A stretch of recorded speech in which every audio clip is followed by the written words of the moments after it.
I've always been a fast typist. When I was a young kid, my mother could type very well, and I really always wanted to type like her. But I never really learned how to type until I got to high school. When I got to high school, I met the first woman who would change my life.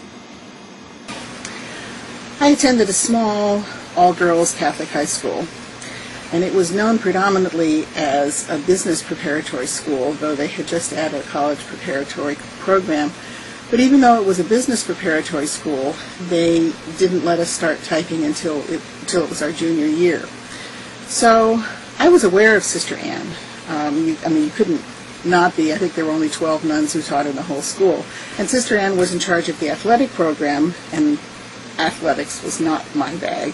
So I had never really encountered her because she did the athletics and she did the business end of it. So it wasn't until my junior year that I actually had her as a teacher.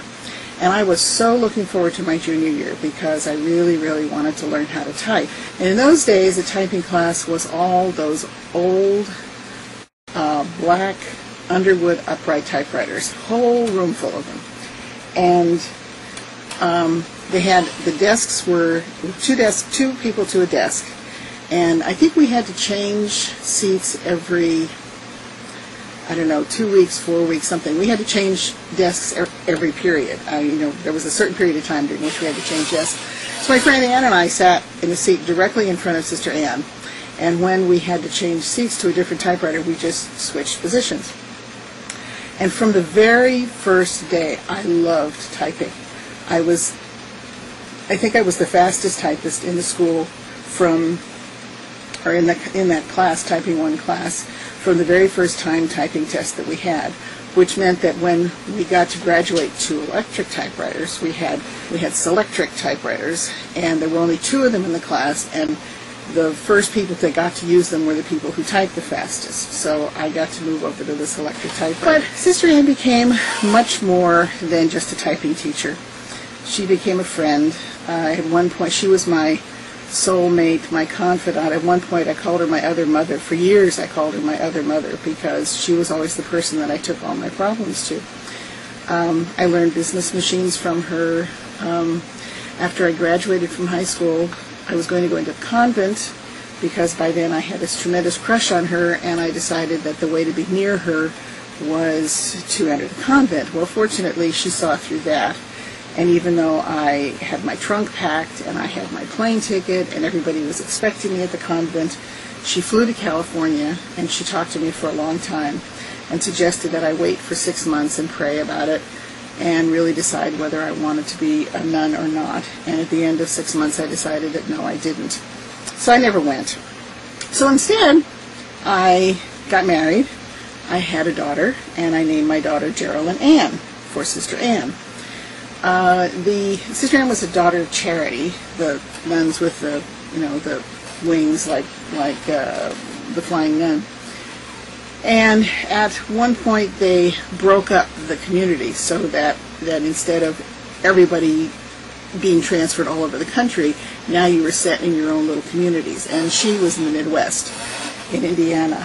And a few years before she died, I was fortunate to be on a business trip to St. Louis.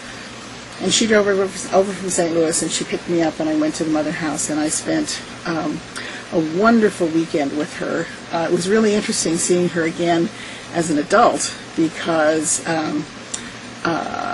we could talk on an adult basis, and I found out she was the brewmaster for the convent. I didn't know the convent had a brewery, but it was really nice. And then later, when we got a video camera, I decided I would introduce her to my life here, and I sent her a videotape of the kids and the house and all this sort of stuff.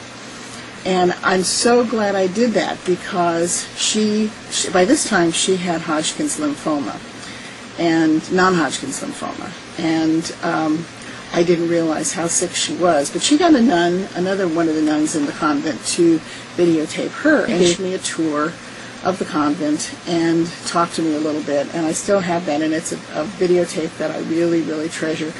I didn't find out she had died until several months after she died, when Ned and Marta sent her an invitation to their wedding and got a note back from her sister, Magdalene, saying that that Sister Ann had died.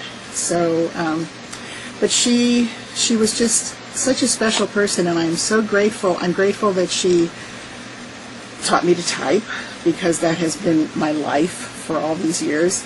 I'm grateful that she was my friend. I'm grateful that I had her as another mother, and I'm very grateful that I have this videotape that she sent, because it's the one thing of her that I can really hold on to. So thank you, Sister Ann, for being in my life. Okay, bye-bye, Beverly. Nice talking with you.